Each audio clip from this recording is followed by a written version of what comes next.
Recently, through my wife's friend, I accidentally discovered that she had been unfaithful for the past 20 years. I decided to end our marriage. My wife, 44 female, and I, 43 male, have shared 20 years of marriage, and our journey began when we were high school sweethearts. She was a senior, and I was a junior. Our relationship endured a long-distance phase during her first 2 years of college, while I finished high school and completed a year at community college. Eventually, we attended college in the same city, and from that point we have been inseparable, living together and building our life. We married the summer after my college graduation, and overall, our marriage has been wonderful. However, I recently initiated a divorce after uncovering that she had been involved with multiple men during those 2 long-distance years. Just after Christmas, we had a small reunion with a few of my wife's college friends. It was a cozy evening filled with laughter and reminiscing as we caught up over dinner and shared memories. During the conversation, my wife casually mentioned that we met in high school. She didn't clarify that we were dating back then, just that we had known each other since high school. One of her old college roommates exclaimed how remarkable it was that we met so young, had our wild college years, and still ended up together. I played along, jokingly saying I wasn't sure if my wife was as wild as I had been. At that moment, the roommate began to share a story, but my wife abruptly cut her off, saying she felt uncomfortable. Her sudden reaction made my senses tingle with suspicion. I decided to clarify things and mentioned that we actually started dating in high school and remained together throughout her entire college experience. An awkward silence fell over the table, and the rest of the evening was noticeably tense. As we were leaving, one of her other roommates pulled me aside and suggested I should have an honest conversation with my wife about what really happened during her college years. On the way home from dinner, I couldn't shake the uneasy feeling I had. So I asked my wife about what her roommate had hinted at. She kind of blew me off, saying it wasn't a big deal. I told her it was important that she be honest with me, but she brushed it off again, insisting it wasn't important. Her dismissive attitude only heightened my suspicion. When we got home, I decided to take a firm stand. I told her I was going to stay at my brother's house until she was ready to talk about what had really happened during her college years. The next day she came over, visibly anxious. She finally admitted to sleeping with several men during her first 2 years of college. She tried to downplay it, saying she didn't consider it a big deal at the time because we were long distance and she didn't think our high school romance would last. This revelation hit me like a ton of bricks. I pressed for more details, feeling a mix of anger and betrayal. She confessed that it was at least 10 different men, including at least 3 guys she had introduced to me as friends during my weekend visits, and 1 guy she was still in contact with. Hearing this, I felt a surge of emotions: anger, sadness, betrayal. I knew our marriage couldn't survive this. I told her I wanted a divorce and would start the paperwork as soon as possible. True to my word, I began the process on January 2nd. Her attempts to downplay her actions and dismiss my feelings only solidified my decision. This wasn't just about the infidelity. It was about the lies and the disrespect that had spanned decades. Her family and most of my family are telling me I shouldn't throw away my marriage over a few mistakes. They keep saying that everyone makes mistakes and that I should forgive her for the sake of our long history together. But to me, this isn't just about a few mistakes. It's about a pattern of behavior that spanned years. Cheating on me with multiple men for 2 years is not something I can overlook, no matter when it happened. The fact that she continued to maintain relationships with these guys right in front of me, even introducing them as friends, is an unacceptable level of disrespect. Our children are 17 and 19, practically adults, and I believe they will understand why I need to end the marriage. They've seen us as a loving couple, and I hope they realize that my decision is about preserving my self-respect and integrity. I feel like I'm losing my mind with the number of people telling me to overlook years of infidelity and decades of lies. Everywhere I turn, I hear voices urging me to forgive and forget, to salvage what we've built. They tell me I'm being unreasonable, that I should focus on the good times and the life we've shared. But how can I, when every memory is now tainted by the knowledge of her betrayal? It's not just the act of cheating. It's the deceit, the lies, the continuation of friendships with those she cheated with. How am I supposed to trust her again? How am I supposed to look at her the same way, knowing what she did, and how she dismissed my feelings when I confronted her? I keep questioning myself, wondering if I'm overreacting, if I'm being too harsh. But then I remember the pain I felt when she admitted to her affairs. The anger and betrayal that surged through me. I remember the nights spent wondering how she could introduce me to those men. How she could maintain those friendships without a hint of guilt. It's not something I can simply get over. It's a fundamental breach of trust that has shattered our marriage. Am I wrong for leaving? I don't think so. I feel like I'm fighting for my dignity. For my right to not be lied to. To not be disrespected in such a profound way. It's not about revenge or holding a grudge. It's about acknowledging that some lines, once crossed, cannot be uncrossed. I'm writing this because my wife and a few of her friends have been telling me it's normal to sleep with other people in a long-distance relationship, and that I'm the odd one out for not doing the same. I felt like I was being gaslit and needed an outside perspective. Since we live in a state with a waiting period to finalize a divorce, I thought it would be wise to get some insight before things are set in stone. After hearing these comments, I see a handful of people agreeing that it's common to sleep around in long-distance relationships, but they seem to be a minority. During those 2 years of college, we saw each other a couple of weekends a month. I lived about 3 hours away from her college, so while it was long distance, it wasn't like we were separated by the entire country. We didn't go months without seeing each other. The 3 guys I met while she was in college were introduced to me during parties. These weren't formal introductions, just casual meetups at social gatherings.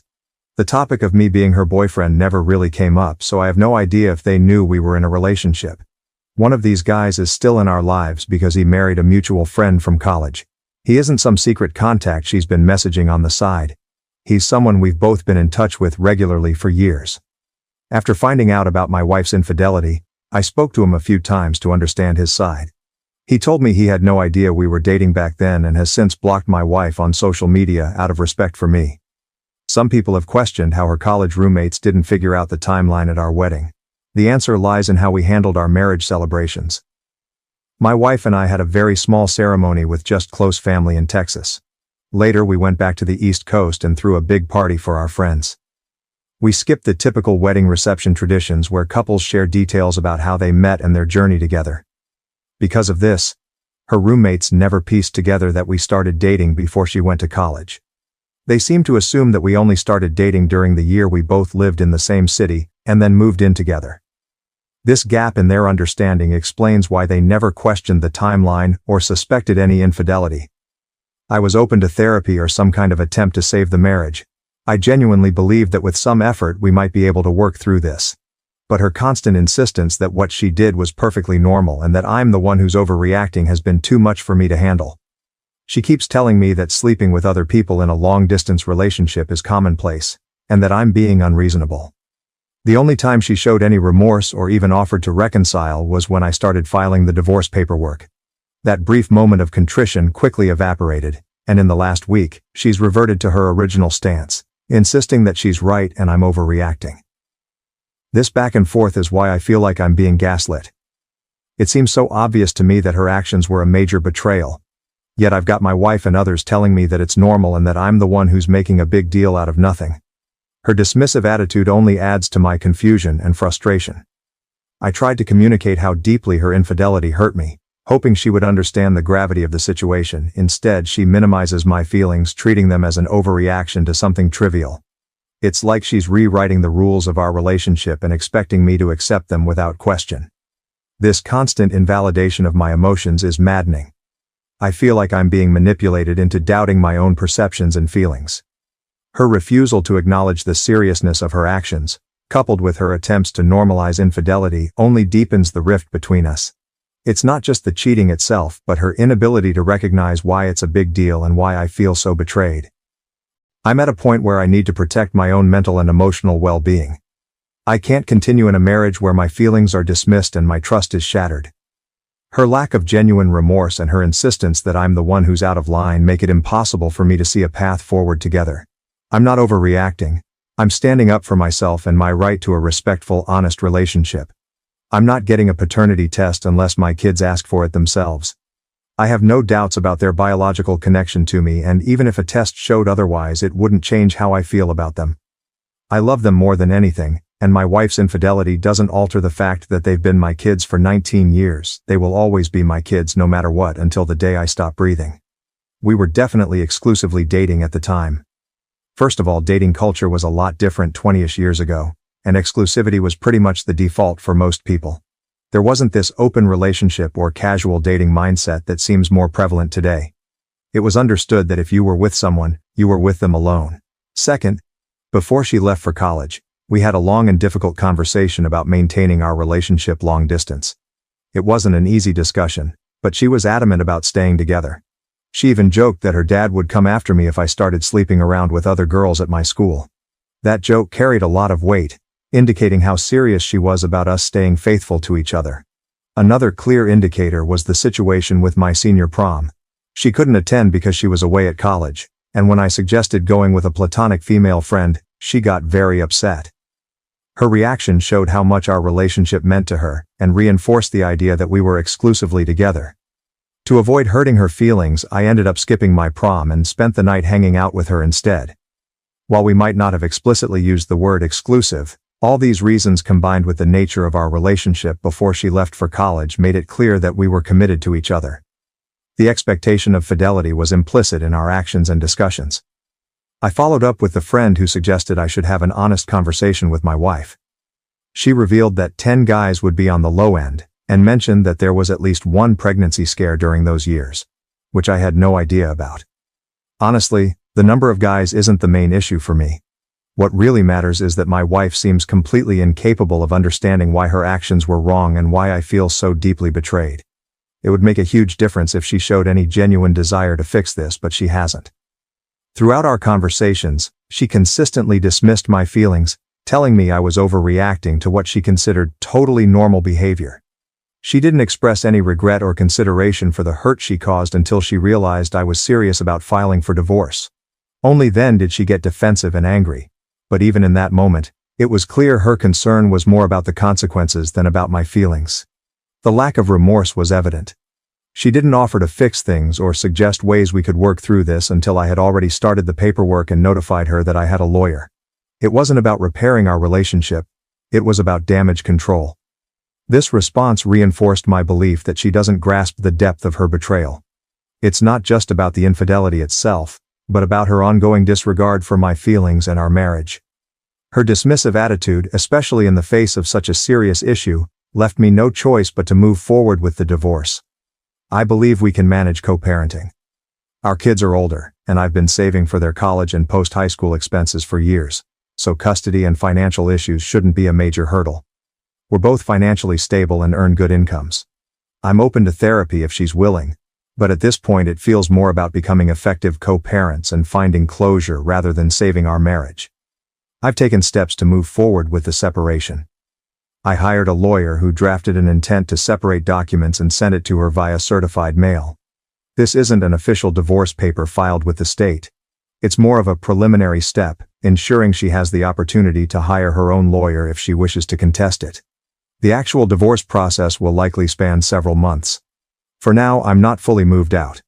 I've been staying at my brother's place while I figure out a more permanent living situation. Regarding the timeline, the dinner with her friends occurred on the 26th. That night I went to my brother's house to cool off and give her some space to reflect. Over the next 4 or 5 days we had multiple conversations and it became clear that she didn't think she had done anything wrong. If she had shown any remorse, regret, or basic consideration for my feelings, I might have reconsidered and waited. But her dismissive attitude left me no choice. So I found a divorce lawyer and we quickly filled out the standard intent to separate agreements, which were sent the same day. Even now we are not legally divorced, and I'm not certain if there is an official legal concept of separation in my state.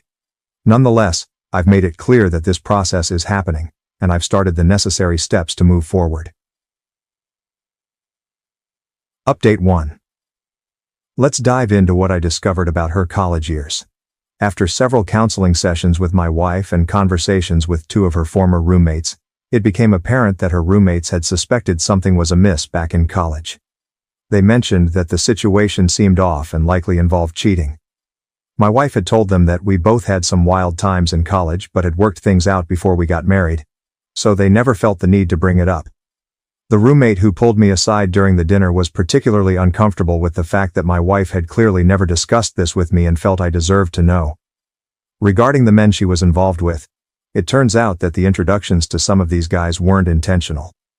One of the men she slept with ended up dating and eventually marrying one of our mutual friends from college. This was the guy she remained in contact with. In our counseling sessions, my wife initially tried to shift the blame onto me, suggesting that I had pushed her into those situations. However, she has since acknowledged that it was wrong.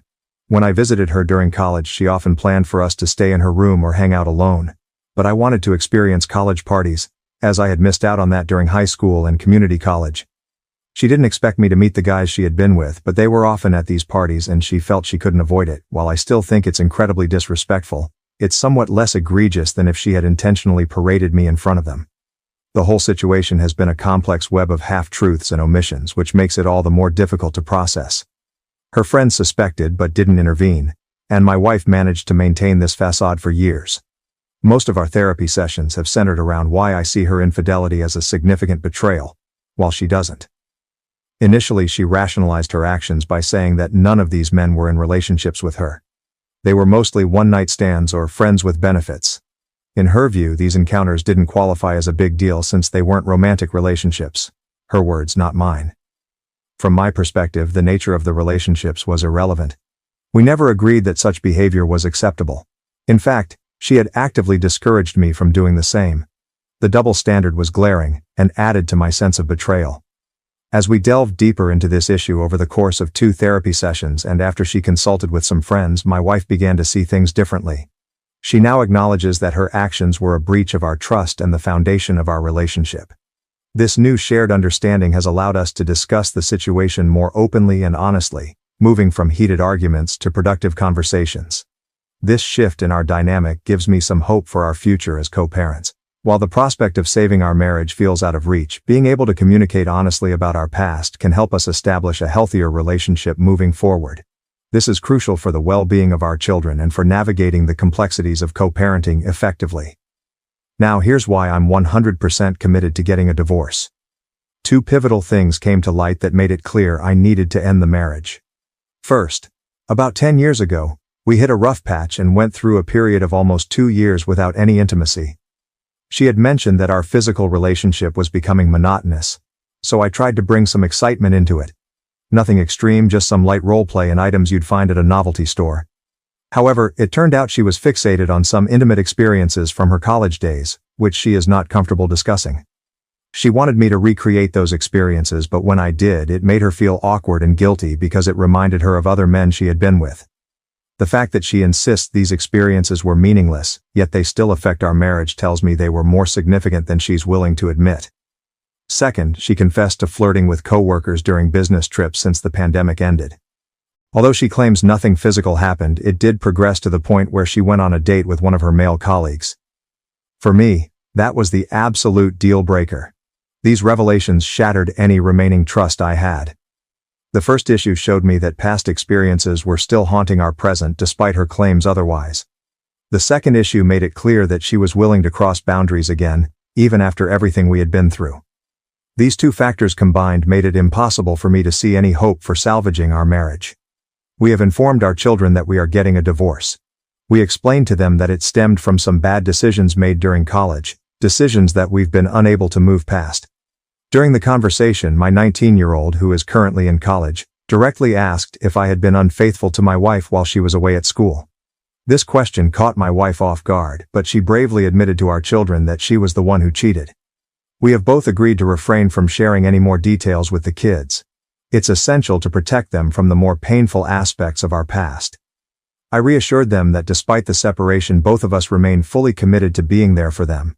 I emphasized that we are in therapy to ensure we handle the divorce in the best possible way for our family's well-being. Furthermore, I made it clear to the kids that if they ever feel the need to talk about the situation, whether with us or a therapist, they have my full support. I want them to know they can express their feelings and seek help without any hesitation. It's crucial for them to understand that their emotional health is a top priority for both of us, and we are doing everything we can to navigate this difficult time together as a family. We've begun discussions with a mediator to figure out the best way to proceed with the divorce. Unless something changes, it looks like we can part ways amicably. Both of us are financially stable, free of major debts, and with our kids being older, custody isn't a significant concern. The past few months have been tough, but I'm managing. I'm actually thankful that my last post gained so much attention. It validated my feelings and pushed me to seek counseling with my wife. To be fair, my 19-year-old daughter has had her share of difficult relationships. She's been hurt by boyfriends who either cheated on her or abruptly left her for someone else. Given her past experiences with untrustworthy men, it's understandable why her initial thought might be that I was the one who cheated. Adding to her suspicion is the fact that I was the one who left the house. In her eyes, seeing her father leave the family home might have seemed like an admission of guilt or wrongdoing. Her experiences have understandably shaped her perspective, making it easier for her to believe that I could be at fault. When cheating came up, my wife made it clear that she was the one who being unfaithful. To be honest, I'm not overly concerned about the narrative here. From what I can tell, my wife hasn't said anything negative about me to our kids. Moreover, considering her recent admissions of flirting and cheating, along with her readiness to file for a joint, amicable divorce after just 6 weeks and 3 counseling sessions, it seems she was more prepared to move on than I was. This readiness on her part makes the logistical aspects of the divorce smoother, but it does sting a bit to see her having an easier time walking away from a 20-year marriage than I am. I'm fairly certain she's already looking for a new partner. During our meeting with the equitable divorce mediator, she explicitly mentioned that we are still married until the divorce is finalized and that any infidelity before that date could jeopardize our amicable settlement.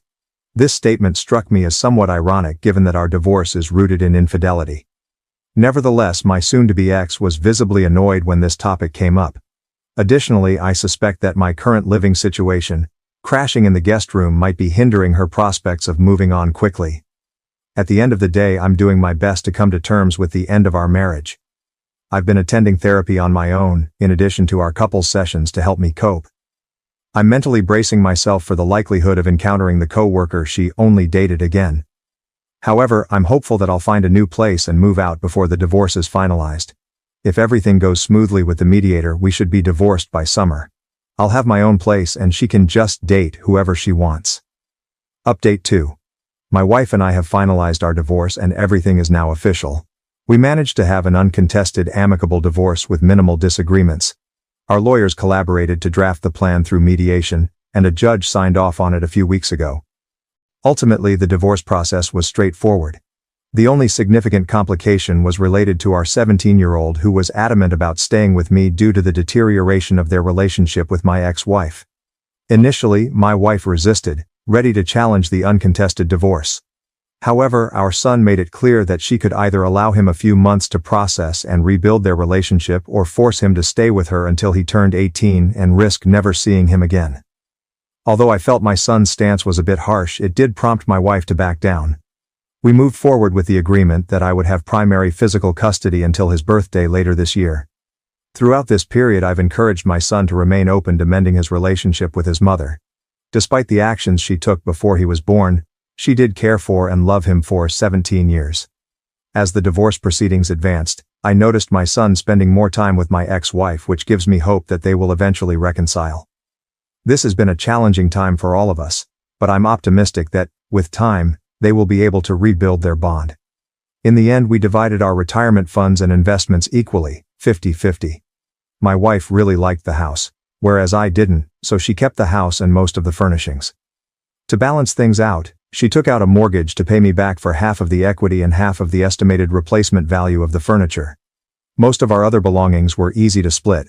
She kept her car, I kept mine, and we divided our personal items like my music gear and her hobby equipment along with clothing and personal effects. For anything that was harder to divide, we agreed to sell it and split the profits. Thankfully, we had already documented most of our valuable items and electronics for an insurance rider we added to our home insurance a few years ago, which made this process smoother. Things have been going well for me personally. Both of my kids spend most of their time at my place, and we have maintained a close relationship, which was my biggest concern during the divorce. I'm relieved and grateful that this bond remains strong. I've moved into a new house that I truly love, a place that feels like a fresh start. In a nod to my midlife crisis, I traded in my old minivan for a sleek Lexus LC550, a decision that has brought a surprising amount of joy. On another positive note, a woman at work, someone from a different department so we don't work directly together, invited me out for a coffee date. I was upfront with her, explaining that I'm not ready to date just yet. She was understanding and graciously offered to take a rain check, expressing her willingness to go out with me when I'm ready. This invitation was a pleasant surprise. She's incredibly smart, has a great sense of humor, and our professional roles are distant enough that there's no awkwardness at work. My ex and I are still attending couples counseling, but now it's focused on achieving closure for our marriage and ensuring we can co-parent effectively.